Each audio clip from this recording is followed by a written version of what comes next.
Hey guys, this is Miss Cuban here. In this video, I'm going to review and teach you how to model equations using algebra tiles.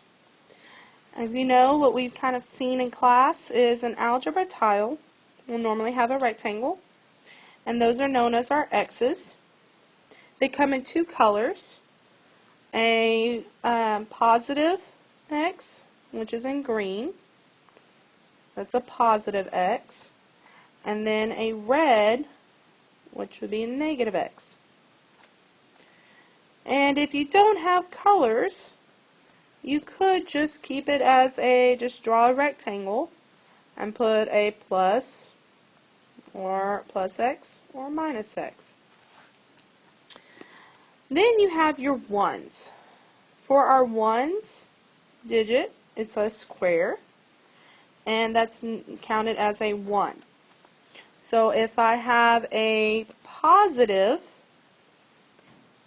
which would be normally a yellow, positive 1, and a negative 1 would be in red. But again, you could also see it in just a plus and a minus. Okay, those are algebra tiles. Another type of algebra tile is a big square. What it is it has a length of x, if you put the rectangle next to it, and a width of x. So length times width is x squared. So a big square would be an x squared. But I'm not going to use those today. I'm only going to use regular models for some basic equations. So let's go to the next slide.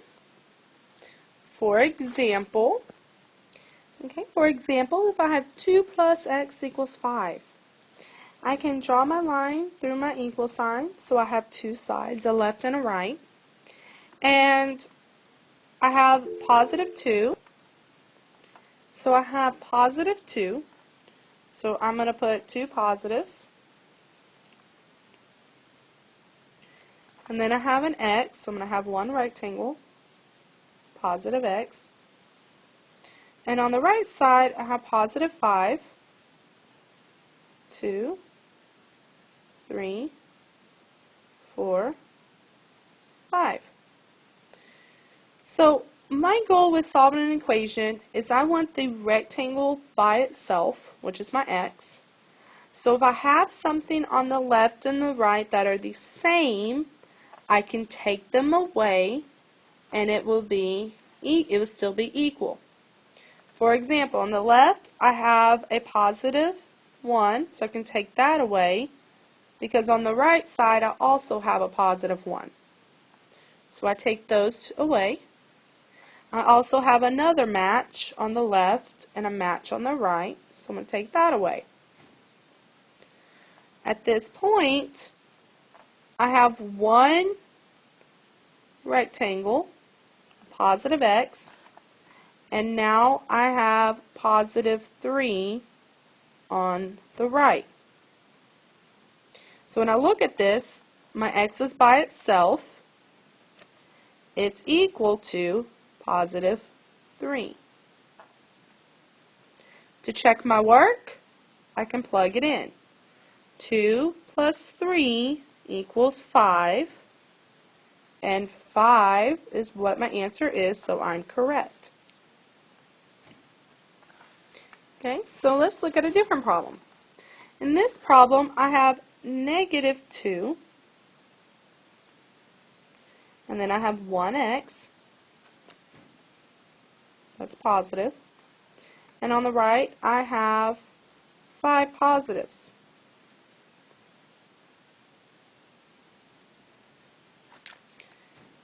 I look at my left and my right, but I have nothing that's equal. So if I don't have something equal, and I know I want this x by itself, so I have to get rid of this negative 2, then that tells me on my right side I need to somehow get a negative on that side. But I know that I can't just add a negative because it would change my problem. So I can add what is called a zero pair. A zero pair is when you have a positive and a negative together, because a positive 1 minus 1 equals 0. So, if it equals 0, then it doesn't change my problem. I can add 5 plus 0, and I still have 5. So I can add as many zeros as I want, and I'm not going to change my problem. So I know that I need 2 negatives. So that means I need to add 2 zeros. So I look at my problem, and I see that I can now take away the negatives from both sides, and I am left with, on my left, positive x, and I have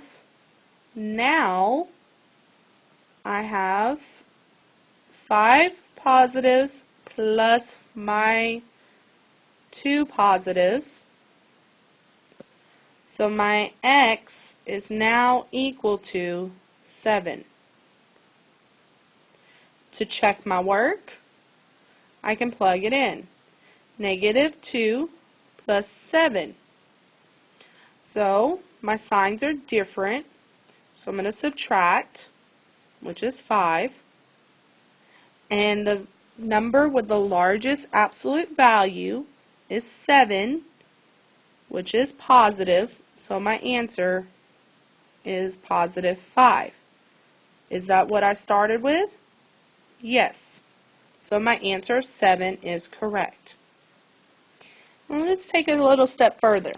I'm going to do a two-step problem now. I still have 3 x's.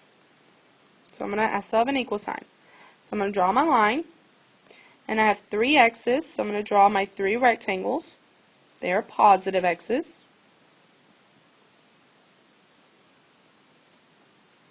And then I have 4 positives. Oh, this one negative 11. I'm sorry.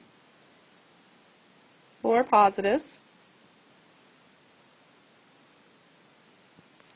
And then on my right side, I have 11 negatives. 4, 5, 6, 7, 8, 9, 10, 11. So when I look at this problem, I want my x's by themselves. So I have to get rid of my 4 positives. But I do not have positives on my right side. So that tells me I am going to add 4 zeros. 1, 2, 3, 4. I can take a positive from both sides away, and I am now left with 11, 12, 13, 14, 15 negatives.